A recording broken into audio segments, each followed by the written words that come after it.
Good evening, ladies and gentlemen. Good evening, and welcome to this edition of the Free Thought. Oh, for crying out! Ah, whoa! Here, give me that knife and take the candy bar and leave, please. Gosh. Remember one thing, ladies and gentlemen, that any time that you go walking in a graveyard or a cemetery, always take candy bars with you. Monsters can't resist candy, okay? Keep you safe. So, anyway, back to our show without further interruption by ghouls. As you can see, it's October the 28th, 2014, and it's brought to you by the friendly folks at Pennsylvania Nonbelievers, also known as PAN. Now, joining us on air for the first time in our control room, Cathryn. Say hello, Cathryn. Hello. Well, she said hello. Hopefully it came out over the air.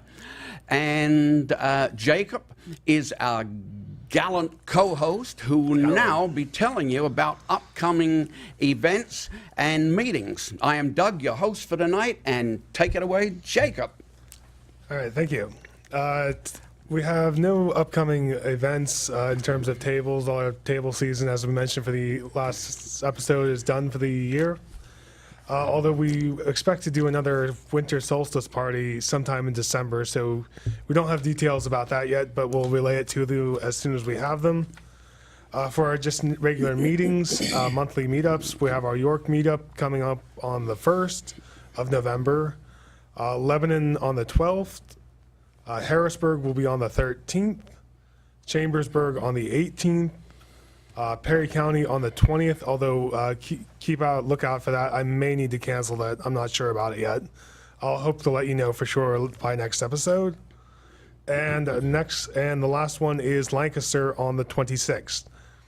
Also, our next show will be on November 11th. And I'd also like to take this moment to apologize for how long it took me to get the last episode of the Free Thought Forum up. I had a lot of technical difficulties. So at this point, I'm going to pass it back to Doug by saying happy birthday, Doug. Well, thank you very much, Jacob. And I really didn't want to age anymore since I turned 50. But so happy birthday is an oxymoron. Yeah, unfortunately, my birthdays now seem to be coming about once a month, or at least it seems that way the older you get. Tonight, I'm going to talk about growing up religion-free from the time I was born until now, and also discuss how the religious landscape has changed over the decades for both the non-believer and the believers alike. Cathryn and Jacob will also compare my totally religious-free upbringing to their own conversions from their coerced religions.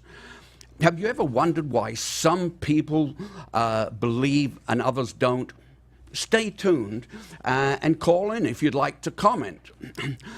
Now, I was born at a very early age in England during the Second World War and lived there until I was about 8 years old. Back then, some schools in England had compulsory Bible study as part of the curriculum. Until I started school, I never really thought about religion or God and did not realize that I was a born skeptic and agnostic. That fact became apparent later when I kept getting in trouble with my teachers by challenging the authenticity of Bible stories. Now, I should point out before I should have pointed this out before I started to attend school. My parents homeschooled me from the time I was only about a year and a half old. By the time I started attending school, I could read very well, write, albeit somewhat illegibly, and was even doing basic algebra, trigonometry, and astronomy. my father was really into that because he was an engineer, and unfortunately for us, he was a genius and never let us forget it. I'd have to say that's actually pretty typical among homeschooling. Is you tend to get what your parents know. Yeah. Like my parents were very math and science oriented as well, so our English kind of suffered for it. Yeah, but we live with what we have to. I was put a couple of years ahead in class when I finally went to school, and I was considered gifted. However, and a big however, although not diagnosed, since they did not know what it was at the time, I suffered from attention deficit hyperactive disorder. You don't say. ADHD. I bored very easily and often got out of my seat to peer out the window and see the pretty birds, and I'd comment, oh, look at the pretty birds. And teachers didn't like that. Now, even though teachers would be fired today and arrested, they used ropes to tie me in my seat. Now, can you imagine them doing that nowadays? The teacher would be in jail. But I became really adept at untying even the most complicated knot. They just call me Goidian, It became a game I loved to play, but it also fueled my desire to find out how and why everything worked. Now, my grandmother bought me puzzles to occupy my mind and a little toolbox full of tools to use with my erector set that my father had bought me. I literally took apart every single thing in my house down to the last nut, bolt, and screw. Vacuum cleaners, sewing machines, grandfather clock, you name it, I took it apart. My only saving grace was the reason that my father did not kill me was that I could always put everything back together before he got home, exactly as it was before. And if it was broken before I started, it would be working when I finished, no matter how complicated. That was good. I guess I inherited that sort of gift from my father, like that. But taking everything apart and my father teaching me about astronomy really got me thinking about the universe and the way it was put together. Even back at that early age, back then I suspected that this God fellow, who I heard a few people talking about, could not be too much smarter than me, even if he existed at all. I remember thinking that I would really like to learn more about this God guy, or at least about the person that supposedly created the universe, but I did not have the patience all the time at that time, right then. I often wonder if my ADHD affected my gullibility threshold. Looking at my grandmother's Bible with no preconceived notions in my head really challenged my early acceptance of the scripture and made it especially difficult for me to accept stories of miracles, like Jonah and the whale, the Noah flood, and Jesus feeding 50,000 people with just a single Tootsie Roll and one Diet Coke, or something like that. What translation did they have?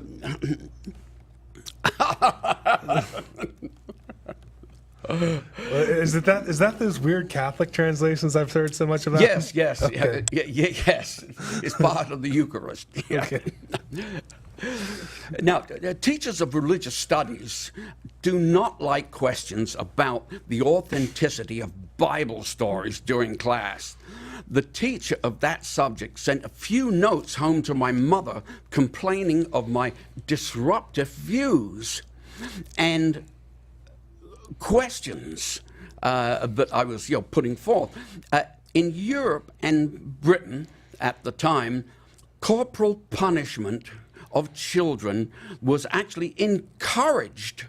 And they even had a cottage industry of companies that made punishment straps and sticks of all shapes and sizes that they sold to schools. No, I'm not kidding. It's the truth. Now, I never got punished, but I used to be on the threshold, okay? I came really close a couple of times at school, but my sense of self-preservation was very, very high, and I kind of knew when to shut up, but not always.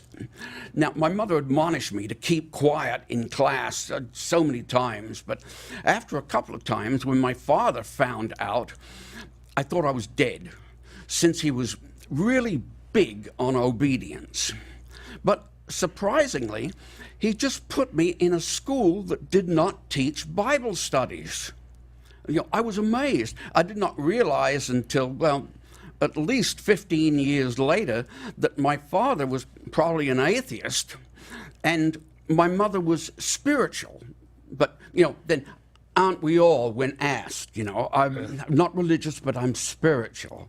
That's a really slippery term, spiritual. Yeah, it's really hard to pin down exactly what they mean. Exactly. Which is why it's actually kind of a useless expression sometimes. But it's useful for people that to get out of answering the question. Right. They're not saying they are. They're not saying they're not. Religion or God was never discussed in our house. It was a total religious vacuum, for which I am very glad now. Cathryn, can you hear me? We're not Yes, hearing I anything. can hear you. Okay, Cathryn, how old were you when you first remembered hearing about God? Well, I really can't say. I was so young. I can't even say. From little on up. It just sort of became part of your life, was blended in there. Huh? That's right. Now, Jacob, of course, since you were homeschooled, do you have any sort of memory of when it first started? Because you told me that your family was kind of religious. Well, yeah, it was. It's like I've been going to church for as long as I can remember. Yeah. It was. It was from the beginning, always there. In fact, my parents actually met at Campus Crusade. Well, at Penn State in Campus Crusade. Yeah. And where were both of you living at the time? What town were you in when you sort of first heard about God? Well, I was living in Palmyra, which is the little town next to Hershey, Pennsylvania. Oh, okay. And you local? I grew up in Newport, which is in Perry County, one of the most backwoods counties in all of Pennsylvania. Yeah. So it was pretty much the stereotypical everything. Whatever stereotypes you're conjuring, that's what it was. So you would say then, that, Jacob, that your parents were very religious. It was a religious family. Yeah. I mean, my mother was raised Methodist from the very beginning. I don't know when my father really became a Christian, but Yeah. well, I know his mother's Catholic, which is, I don't know how he feels about that, but that's besides the point.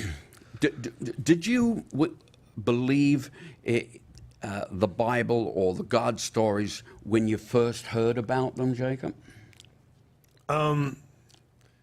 It's hard to say because, when you're raised in that environment, you don't think you have a choice. Yeah. It literally, it's like it just taught as matter of fact. So it was like, it was like, this is what it is, just accept it and move on. Really, that's what your choices are. How about you, Cathryn? I mean, Were I'm you? sorry, what was the question? The question was, if Peter Piper picked a peck of pickle. Would you consider your family religious? Well, I guess we were. We went to church every Sunday and participated in church activities at other times. So, yeah, I suppose we were. Did you ever find, make excuses to not go to church? Oh, sure did. You know, like I'm Who sick. doesn't? Who doesn't? Yeah. Yeah. Like, Oh, yes. yeah, it was even. But yeah, and then they yanked me out of school in the 3rd grade. I think it was. Yeah.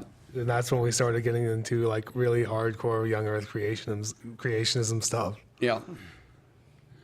So Well, going on with my early life, my family and I moved to Canada, actually in 1951, where I continued my education both in school and by reading all kinds of books. But I still suffered from ADHD to some extent. I would have hoped that by that time I would have grown out of it a little. But then again, I thought that I was perfectly normal. I imagine that a few people around me that saw me running around like the Road Runner probably didn't think that I was quite that normal, but I'd lived with it all my life. Now, I noted that in super Catholic Montreal, like that Canada where we moved, the society seemed a little more religious than in England, and I overheard more religious talk from others in public places, and people made a point of talking about what they had heard in and did in church last Sunday. Like, people of different churches invited me to join them for services, but I was always able to come up with a good excuse of why not. They would also invite my parents, and on rare occasions, my mother would attend church, and my father would babysit me at home and give me science fiction books to read, like that. Now, he would sooner be poked in the eye by a flaming sharp stick than go to church. So I hung to him when it was time to go to church. But I enjoyed the science fiction books and the science fact books that he gave me to read, and that helped to expand my mind and made me question even more.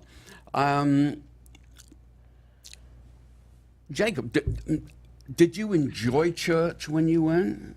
no, No? no, it was. Maybe from the start for the first couple of years, but I think when I really started to get into my teen years, it started to get worse and worse. But it's not just church they forced me to. Occasionally we would go into, like they'd have a viewing of maybe Ken Ham's latest material, like quite literally. And I actually got taken to 2 basic seminars when I was a teenager. Yeah. And if you're not familiar with what a basic seminar is, they're a week-long evangelical thing put on by Bill Gothard, who I've actually been surprised that I seem to be the only one in this organization who knows who Bill Gothard is. But in the church I went to growing up, there was a cult following surrounding him. So, and it really, as I said before, the whole thing is a week long where each day in the week, it's I think about 3 or 4 hours during the evening, and then Saturday and Sunday it is literally all day.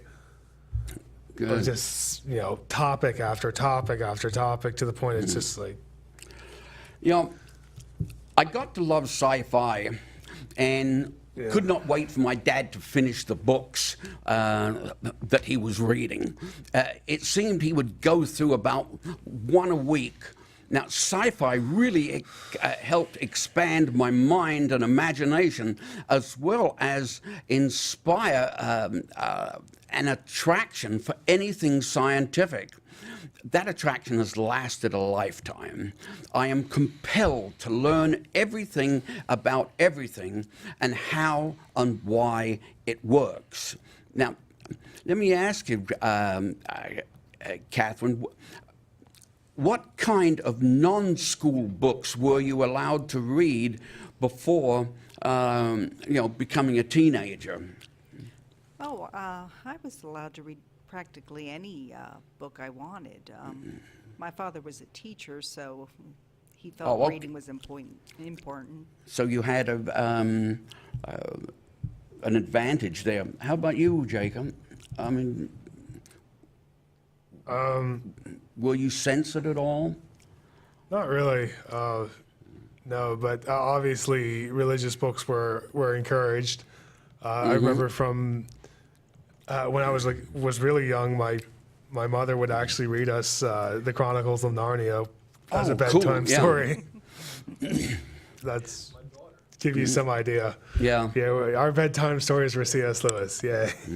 So, And actually, I remember reading a lot of books by C.S. Lewis or Frank Peretti growing up, which if you're in a Christian environment, you can't help but stumble across those two authors. So, anyway, 4 years later, we moved to Toronto, Canada, where I immediately noted less religiosity in the society that I became a part of.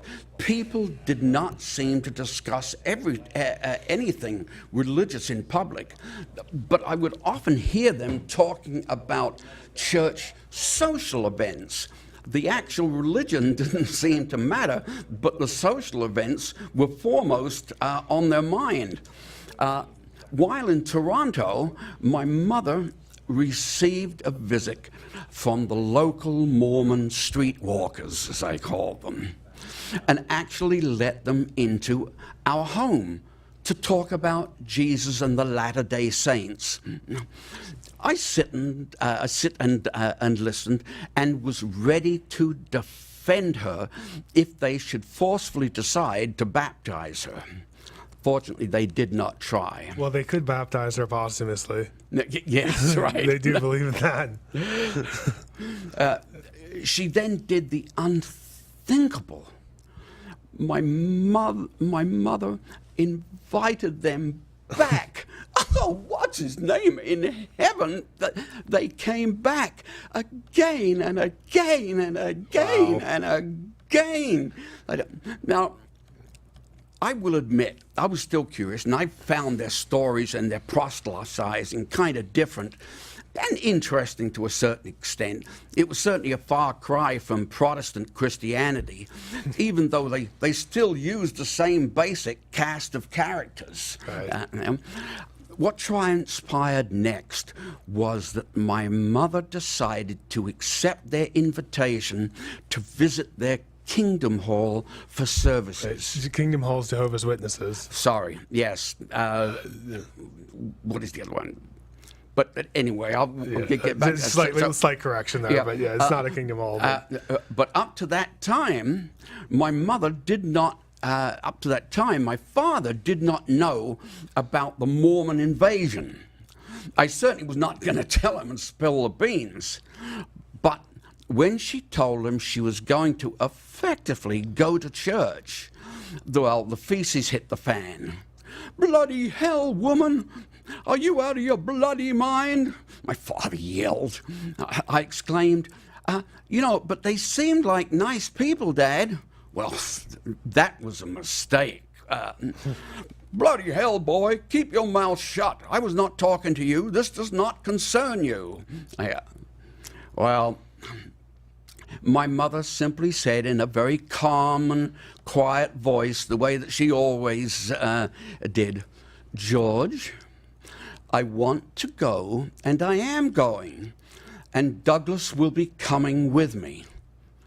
It's like, Douglas coming with you? Oh, crap, I had not agreed to that. And I felt the specter specter of the valley of the shadow of death enveloped my body, and I was about to drag me to my doom at my father's hand. You were a very melodramatic child. Yes, yes. Sorry. Oh, bloody hell, my father said. This one, are you writing a movie about this or something? Yeah. Oh, yeah. You got to spice it up a little bit, but then typically, my father says, "Oh, bloody hell! When do you want me to drive you there and pick you up?" And then he just walked away quietly. You know, he was blustery. He was never violent. We attended the Mormon church for about a year and a half, after which we both had enough and stopped going. The Mormons were very nice people, but their beliefs were certainly different. Now, Cathryn and Jacob, did you ever attend a different church from what your family did? Cathryn? Well, I don't really remember. I think I did go to, perhaps with a schoolmate, went to a different church perhaps, but they were all Protestant. There was nothing very different than what I grew up with. How about you, Jacob? Did you... I'm trying to think if the one church might have been a Pentecostal, but it wasn't very gung ho about it. But yeah, we pretty much went to the same church the entire time, or just like maybe a different church of the same denomination. Wasn't too much different. I'd actually have to point out that the fact that we drove past like 5 other churches on the way to the one we went to was the one that got my mind thinking about it in the first place. I remember you saying and that. It's actually even funnier looking back on it in hindsight, because it wasn't like the churches we drove past were just minor variations of what we went to. Yeah. There was a Mormon church, a Seventh-day Adventist church, just... Oh, so you had a whole smorgasbord. Oh, yeah. There was all kinds of... Yeah, even though most of the churches in Perry County are just mainline Protestant, there's still... The fringe ones are pretty well represented as well. Yeah. Well, the reason I got confused about the church was that next to come to our house were the Jehovah's Witnesses. Okay, and they do have the Kingdom Hall. Yeah. And that lasted for about a year before they also wore out their welcome. I learned a lot, but still did not really believe. By then, I absolutely concluded, in my personal view, the Bible was only written by men without any guidance from any God. Clergy were obviously powermongers that got off on claiming to be God's mouthpiece or lawyer and having people fall under their spell, in my opinion. My mid-teens are when I started to really wax philosophic. I became just submersed in philosophy and existentialism. Okay, it started, and I started to examine the apparent polytheistic options of some of the older masters like Plato et al. And the Enlightenment period like Descartes and Kierkegaard. And it allowed my mind to wander the universe trying to come up with the answers to it all not found in any scripture. And that was the... one of the problems that I had. The kind of answers that I was looking for were not in any scriptures or, out of the mouths of any preacher. I would sneak out of my house at night and lay in my backyard half the night staring at the stars, I formulated many what appear to be completely new and original concepts of the galaxy and the universe. And I even mentally created my own God, aka the person responsible, who was a lot more intelligent than the pretend Christian God. I cornered the market on gods. Okay. Which isn't too uncommon for people to do, actually. Yeah. Do you remember when you really first started to doubt everything? You know, It was kind of in my early teen years. There was a lot of things started to happen. It was for a couple of different reasons. First, the aforementioned, wondering why are we driving past all these other churches, you know?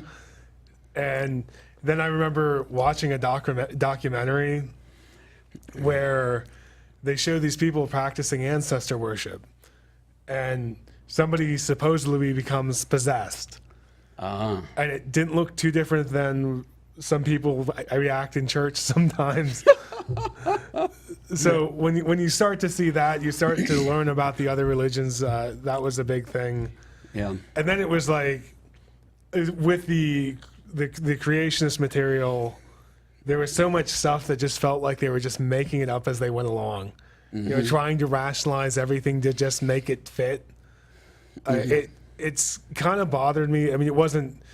It took it was a long, drawn out process, but that was like in the early teen years, those things started to swirl through my mind. And I remember like some of the passages they were reading out of the Bible, well, especially the Gospels, didn't make much sense. Like the whole gospel message didn't make any sense to me at all. Almost feel very contradictory when you start reading them all. Right. Well, yeah, and then like all the different passages that contradicted the idea of the Trinity were what really got me going, because then that was like, well, how could he be anything? It really made me question the divinity of Jesus, really. Yeah. Yeah, Well, a lot of people question that too. Right. Cathryn, when was the first time or the age that you remember starting to doubt? Well, I guess maybe I was around 10 or 11. It was the time, the age that they expected us to think about joining the church. And Officially join as a member, yes. Yeah. And I figured I was supposed to see a sign or get some sort of sign, Yeah. and I never did. And so I never joined the church. And Yeah. but I think in the back of my mind I knew there really wasn't anything to it. Yeah, you probably saw the sign saying no parking or do not walk on the grass. Yeah. I remember a guy by the name of David Smalley who he runs the podcast Dogma Debate, and he made the comment. He goes, I think he said he first started to doubt was actually at his baptism, when Good time to pick. well, what it is that's like the baptism, and they start to initiate you into the church. And that point where they ask him point blank to affirm his belief in everything. Yeah. And that's when you're like, oh, I'm actually, I've actually got to stand up here and state, yes, I do believe this stuff. Is the first time you're like, well, maybe I don't. Yeah. And I especially think that's an interesting point, because it's when you're actually you're sort of putting your own integrity behind it, especially when you join a church. Not kind of branching out from that just basic story, but his point is a little bit broader than that. When you go to pledge yourself to a church, you realize your integrity is at stake now. Yep. It's like when you sign a contract, that's sometimes when you start to hesitate, because you're like, do I really believe what this is saying? Yeah, is this what I really want? Yeah. Do I want to agree to this? Yeah, and when I was starting to hit my late teens, when I forget what age they required you to be a member of our church, but I was like, there's no way, there's no way I'm doing this. Well, going on, it was not until many years later that I discovered that many of my original ideas were actually duplicates of what had been imagined by other great thinkers like myself, like that, 1,000 years ago. And you can't imagine how humbling that discovery was, to think that you had all these fantastic thoughts and people had thought about them all that time ago, when you think that they couldn't possibly. I mean, the thought of the endless universe and, shooting an arrow into a wall. They explained it far more, a far better explanation of it on the Cosmos program. Right. But before I'd read about that, I thought that was one of my original ideas. And it devastated me, Anyway, when I was almost 19, my family moved to Massachusetts, and I came with them. Like that. I was still, I guess, a little immature, and I didn't want to stay up in Canada by myself at the time. But I immediately observed how much more religious they were here in the U.S., mainly Massachusetts, than in Montreal. I became more curious about different religions. And although I still did not believe, especially in the Bible, I was entranced by what made people believe in what seemed to me like silly things. Why would seemingly sensible people want to pray to an invisible entity just on the chance that it may exist and want to punish them like that, and want to grant them wishes, just like a genie in a bottle? But, at least you can see a genie. No one can see a God. I read the Bible cover to cover 3 times. And it was after the second reading I started to call myself an atheist. Now, if you read with an open mind, it seems to me you cannot possibly believe in it unless you desperately need a security blanket to keep you warm, and you do not care that it has a few holes in it. To me, religion is a legal opiate, but it does supply a degree of optimistic hope for the future, provided that you cherry pick what you like and ignore the rest, in my opinion. Oh, I would have to say to that, it really depends on the focus of the church you were in. I think the more modern, more liberal view of Christianity is, as you just mentioned, but then you run into the fundamentalist of, hellfire and, believe this or you'll burn forever. Then it becomes less about a security blanket and more about fear. Yeah.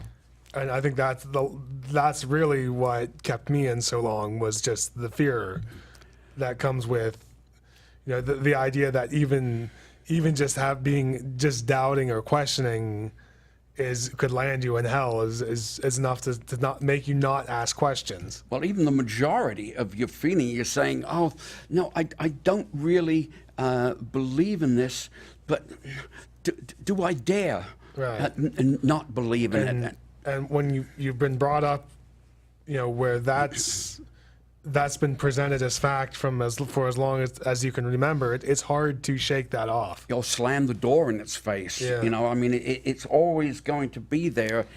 Sometimes it's just in the back of your mind, Right. a momentary thought.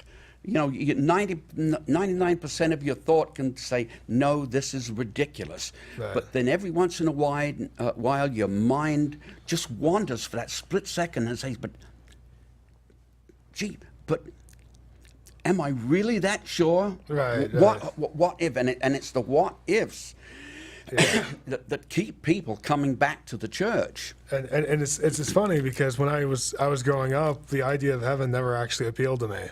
Mm-hmm. It literally. I don't know about you, Cathryn. What did you think about afterlife claims? Mm-hmm. I don't know if she's still with us. I'm sorry. The question again?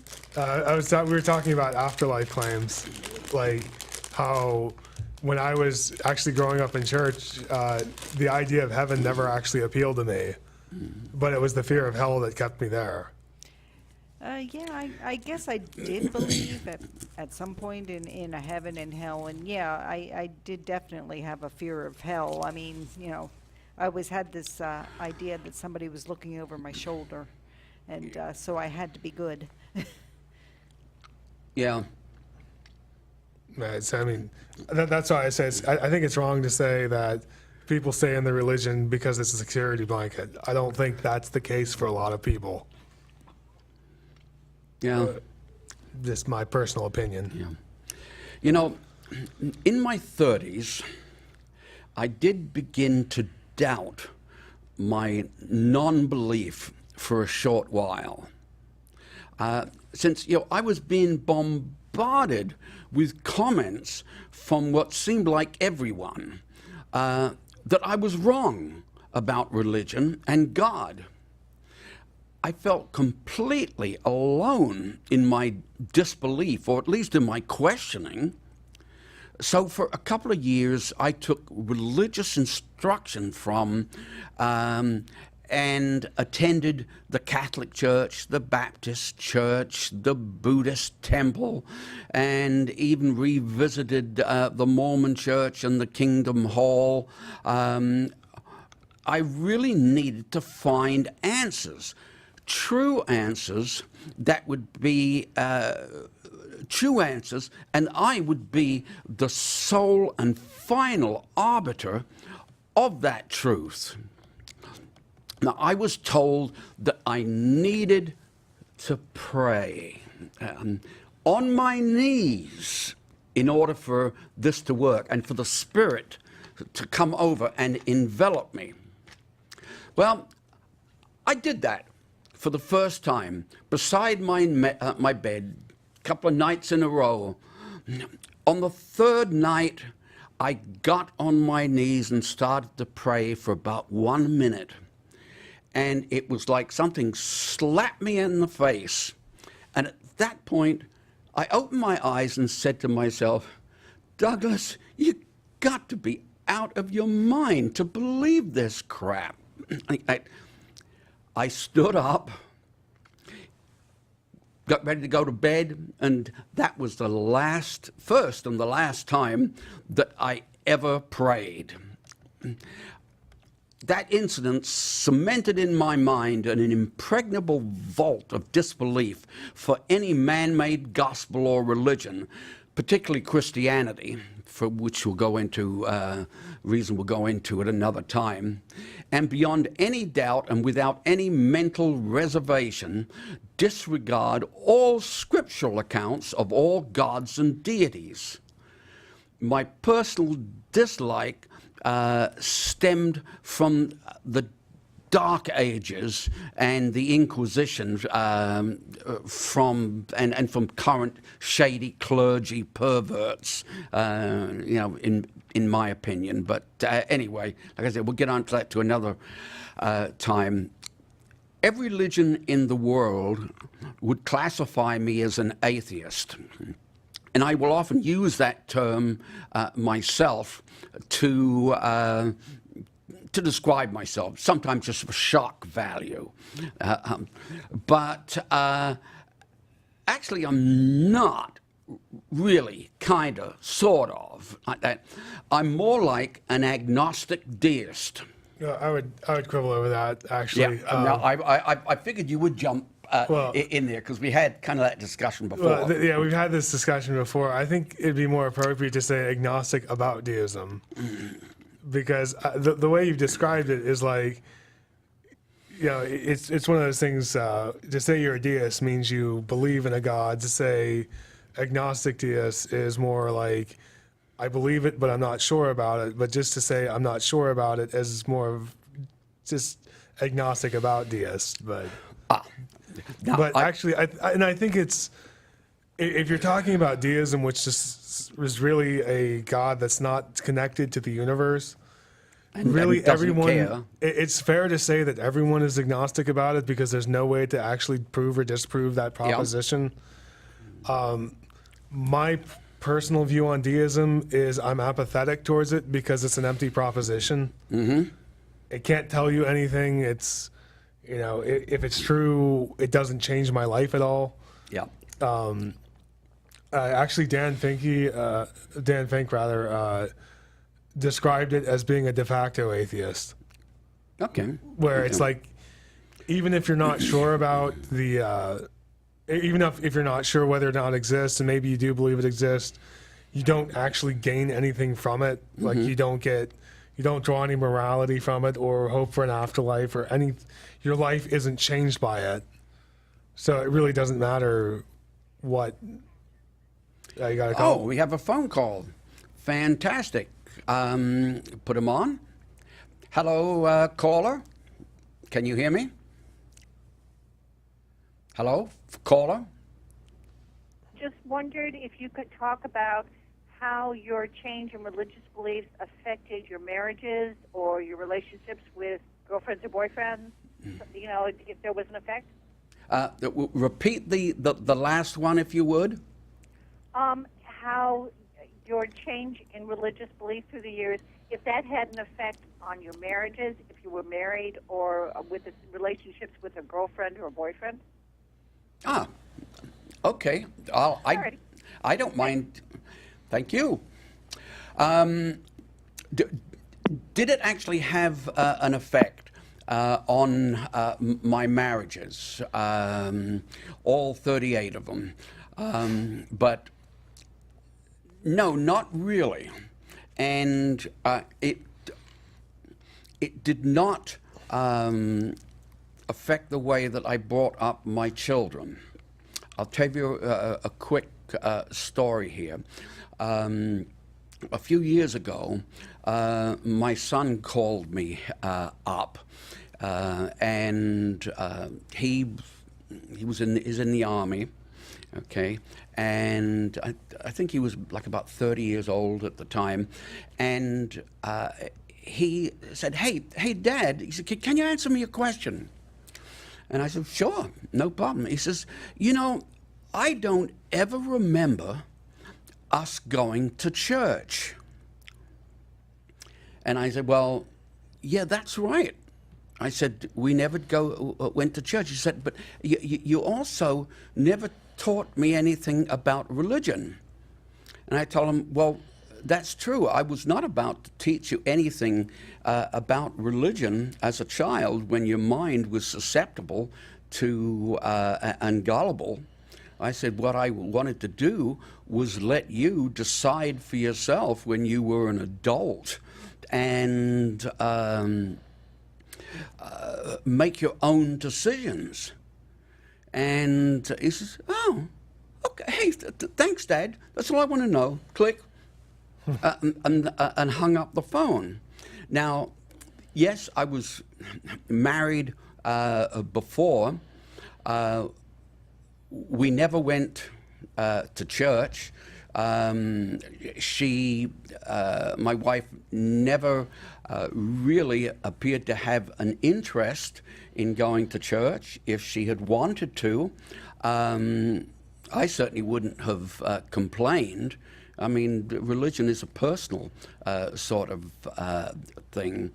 For what it is worth,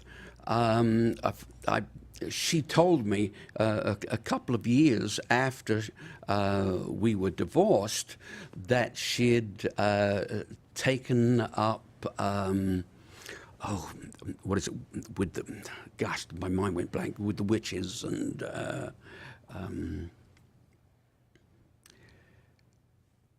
I can't remember the word that I'm looking for. But anyway, different type of religion, and she stayed with that for a while. But I will say one thing, that if I were to get married again, or by a mail order bride from England or something like that, I would specify that I would like her to be a non-believer. So anyway, I hope I've answered your question. But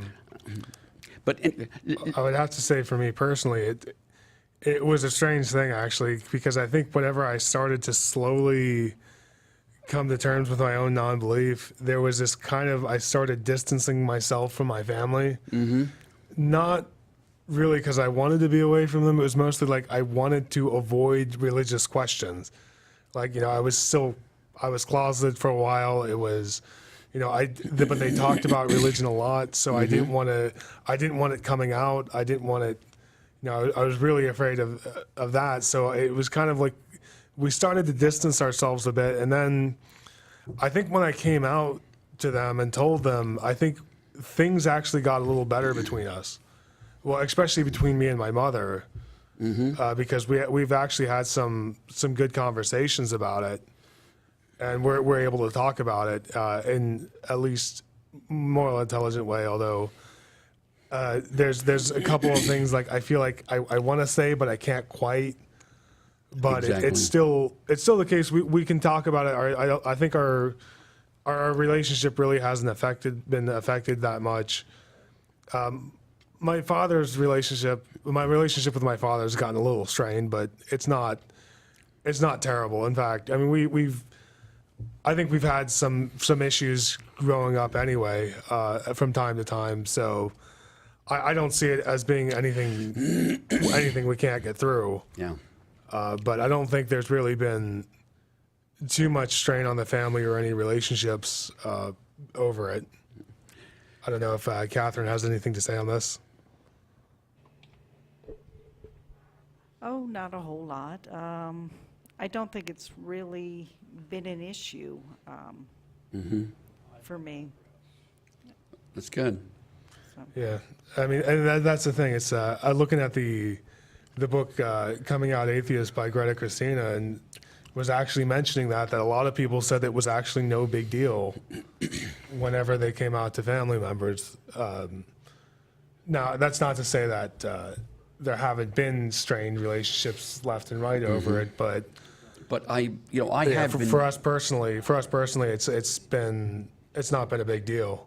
I have been friends with an atheist who was married to a Christian, and there was a lot of arguments over it, and they did wind up getting divorced because of all the tension. But that's, there's a million people out there.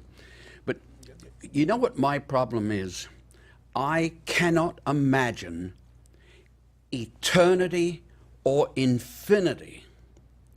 Therefore, I cannot accept a God that is eternal without a beginning or end. There is no scriptural God, only an imaginary one created by early man. However, in my semi-private thoughts, I do accept the possibility that something may or could have been instrumental in the creation of the universe by some method. Now, that leaves a lot of room open there. But even with my own personal God, I have still not got the answer to the question, who created the creator? And that is a question that always throws a monkey wrench in most religions that claim that a God creator created all of this. And Well, there's some clever rationalizations to it, but if you start to dig into them, they start to fall apart too. Like they'll try to say he existed in a timeless state, but then in a timeless state there is no cause and effect. So how could he create? How could he cause the universe? You know, that sort of thing. There's any. I think for me personally, you know, I'm getting more and more to the point where it's like any problems that a God is postulated to fix just causes more problems, and it doesn't actually escape the philosophical issues that it sets out to try to answer, which is, you know, why I'm growing more and more confident that it probably doesn't exist at all in any sort of form. so, you know, I hopefully, viewers, you can compare some of our stories here and our upbringing to your own, okay, and sort of measure our way of thinking to yours, and yeah, big splash, boom, like that. But everyone is different. There is no two Christians alike. There's no two atheists alike. There's no two Muslims alike. And sometimes it can be really affected by what we come out, which religious denomination we come out of. Exactly. It's like the old joke: are you a Catholic atheist or are you a Protestant atheist? You know. Yeah. Or even I see, say, Jerry DeWitt and Matt Dillahunty get into kind of. I've seen them joke back and forth because, well, Jerry DeWitt was a Pentecostal, and Matt Dillahunty was a Southern Baptist, and they're kind of a feud. They were two feuding versions of Christianity, and you can kind of see them kind of joking about it later about what they used to be. So it does carry over, and you know you see that in the PA Nonbelievers organization where. You know, if you want to learn all about what the Catholic Church is doing wrong, just find a former Catholic.